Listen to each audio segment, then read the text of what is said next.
नमस्कार साथियों, मैं दिनेश कुमार गौड़ अपने इस अंक में आपका स्वागत करता हूं। साथियों, आजकल लॉरेंस बिश्नोई का नाम बहुत चर्चा में चल रहा है। मैं उसके गैंगस्टर होने या अपराधी होने के विषय में कुछ नहीं कहना चाहता। मैंने उसका एक वीडियो देखा था और एक वीडियो में गौरव आर्य जी जो है मेजर साहब, जिनका मैं बहुत सम्मान करता हूं, उनकी बात भी सुनी थी। उन दोनों चीजों से मैं प्रभावित हुआ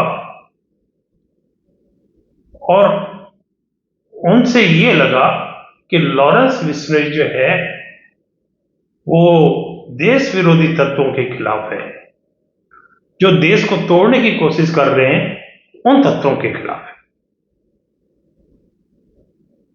मैं ऐसे व्यक्ति का तो स्वाभाविक समर्थन करना चाहूंगा। दूसरा एक कारण और भी है। हमारा देश 1947 में आजाद हुआ, 15 अगस्त को, और 15 अगस्त से ही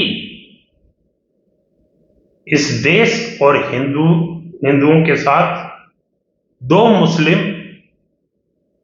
हिंदू वेशधारी एक कन्वर्टेड मुस्लिम के साथ मिलके उन्होंने हमारे देश का धर्म के आधार पर बंटवारा किया।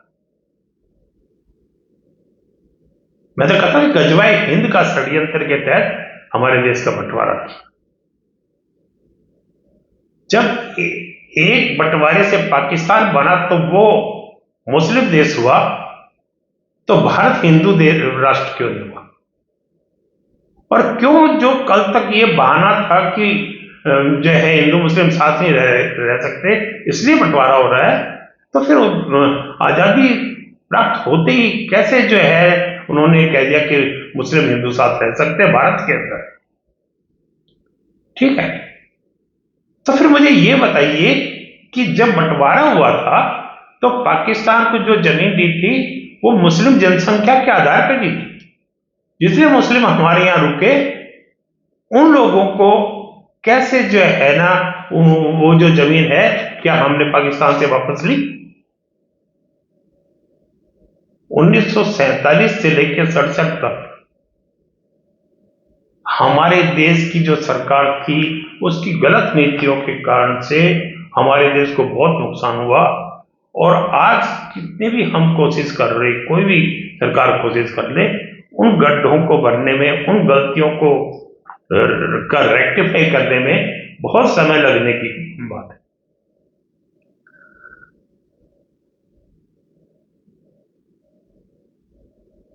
अभी आपने देखा होगा अभिव्यक्ति की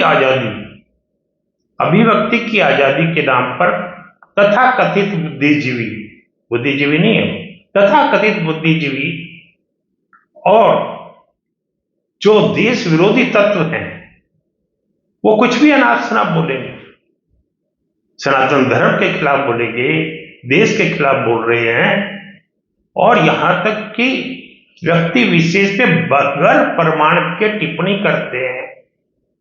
प्रधानमंत्री के पद की गरिमा को नहीं समझते, जो संवैधानिक संस्थाएं हैं उनकी गरिमा नहीं समझते, उनके लिए भी अपने सुविधा के अनुसार से शब्द इस्तेमाल करते हैं।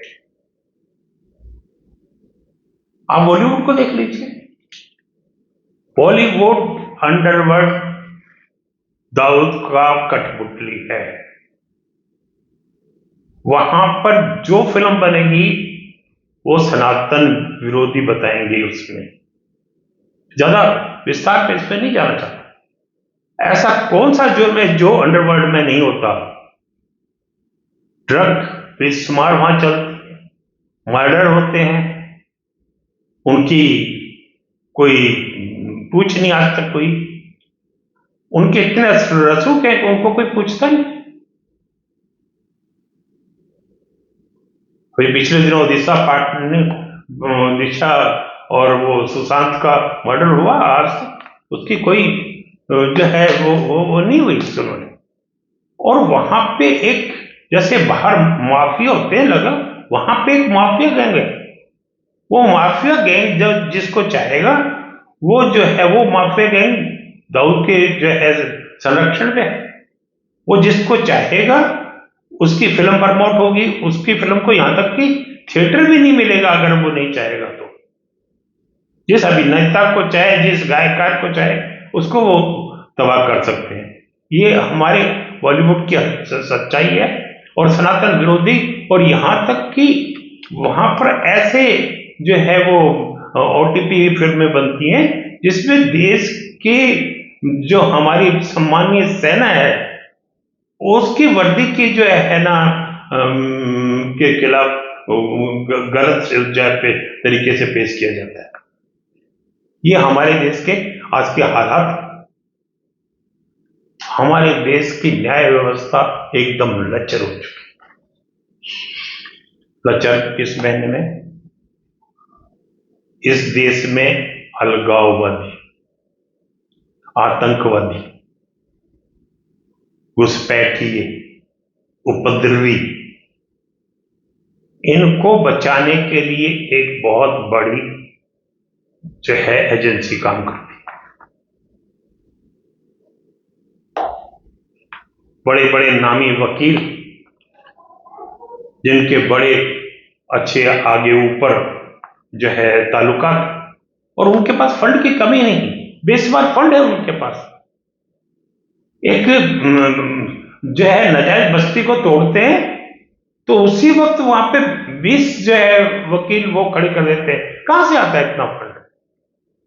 ये विदेशी फंड, देश विरोधी लोगों के द्वारा दिया हुआ फंड। और हमारे न्यायालय को देखिए, जब नाजायज लोगों जिन लोगों ने देश में नाजायज तो प्रवेश किया और हमारे देश की जमीन पे नाजायज कब्जा किया, अगर उसको हटाते हैं तो सबसे बड़ी अदालत कहती है ये कहां जाएंगे, इनको कहां बसाएंगे? ये कहते हुए शर्म आती। न्यायालय को ये कहना चाहिए इन लोगों का घर ही मत उजाड़िए, इन्होंने देश का कानून तोड़ा है, इनको अंदर कीजिए और कानून सम्मत इन पे कार्रवाई कीजिए। लेकिन हमारे देश के अंदर कानून रसूखदारों के हाथ में। आप बताइए, लालू प्रसाद यादव वो मेडिकल ग्राउंड पे और क्या कर रहे हैं वो सारी जनता जानती है। ये अदालत की कोई आंखें नहीं फूटी हुई जो उसको नहीं दिख रही। और ये जितने भी भ्रष्टाचारी हैं वो सीधे सुप्रीम कोर्ट में क्यों आ जाते हैं? सुप्रीम कोर्ट क्यों उनको एंटरटेन कर लेता है? क्या आम आदमी आएगा तो उसको एंटरटेन करेंगे? नहीं करेंगे। और बेल का खेल खूब जोरदार।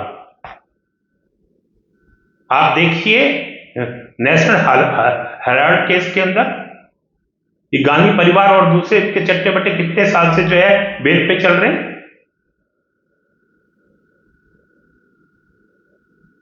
सलमान खान को जो है निचली अदालत सजा देती है, बड़ी कई सालों बाद सजा देती है और उसी दिन हाईकोर्ट को स्टे दे देता है। सामने वाली जो है ना पार्टी से को सुनता भी नहीं है।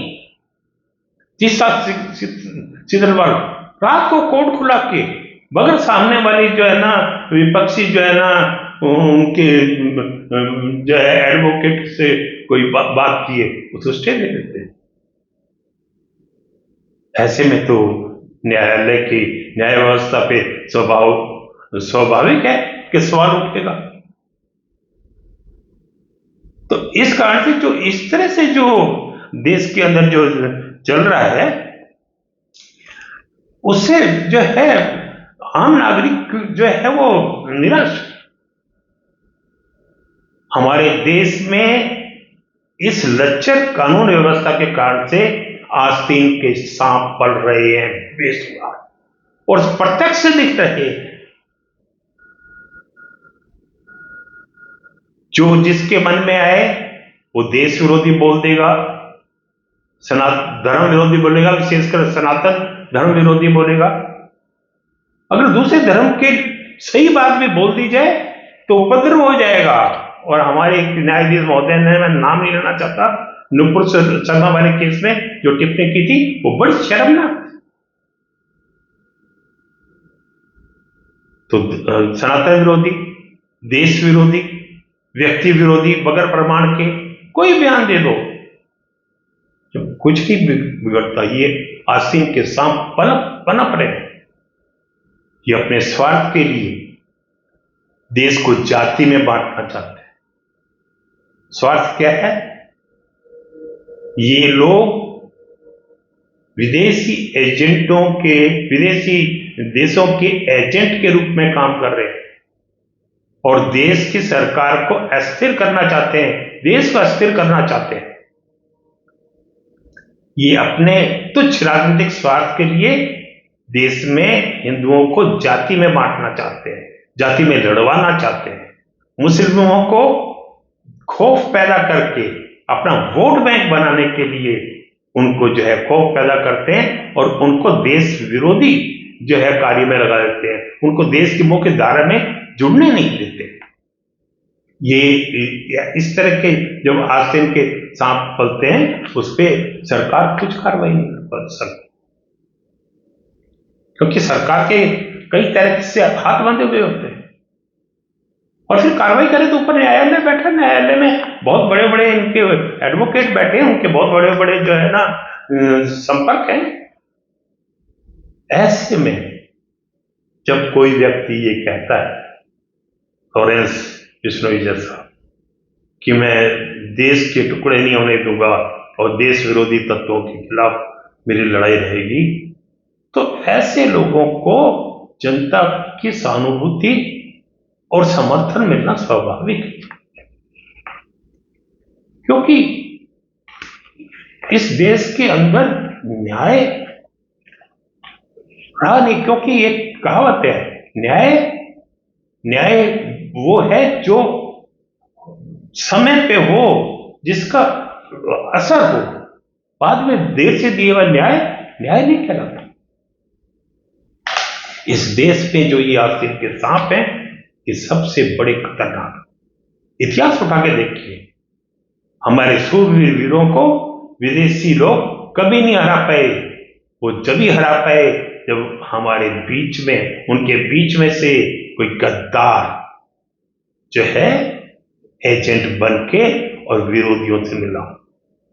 और आज भी ये जो देश विरोधी लोग हैं, ये एजेंट बन के, विदेशी एजेंट बन के देश के लिए घातक हैं। और ऐसे में अगर लॉरेंस बिश्नोई जैसे लोग आगे आते हैं तो उनको, जैसा मैंने पहले कहा, स्वाभाविक रूप से सहानुभूति और समर्थन मिलेगा।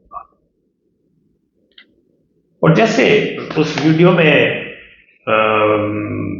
मेजर गौरव आर्य जी ने कहा, लॉरेंस बिश्नोई जैसे लोगों को सरकार को चाहिए कि उनका सकारात्मक उपयोग करे देश विरोधी लोगों के खिलाफ। जो काम वो नहीं कर सकते वो उनसे करवाए।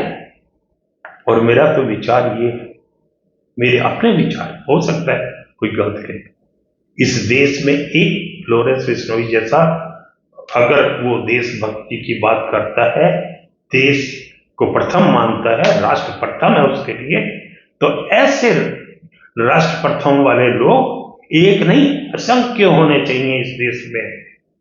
देश में ऐसे लोगों की भरमार होनी चाहिए जो ये कहें कि जो है, हाँ मैं ही हूं धर्म और राष्ट्र संरक्षक, हाँ मैं ही हूं धर्म और राष्ट्र रक्षक, हाँ मैं ही हूं धर्म और राष्ट्र रक्षक। ऐसी आवाज जब पूरे देश से आएगी तभी इस देश को इन हालातों से बचाया जा सकेगा। साथियों, ये मेरे अपने विचार, हो सकता है कुछ लोग आप सहमत होंगे, कुछ नहीं होंगे, लेकिन अभिव्यक्ति क्या यदि तो मुझको भी, तो मैंने अपने विचार आपके समक्ष पेश किए। अगर आपको मेरे विचार पसंद आए तो इसको, वीडियो को लाइक कीजिएगा, शेयर कीजिएगा, और मेरे चैनल को अगर अभी तक दिनेश कुमार गौड़ चैनल को अगर सब्सक्राइब नहीं किया है तो कृपया सब्सक्राइब कीजिए। साथियों, नमस्कार, जय हिंद।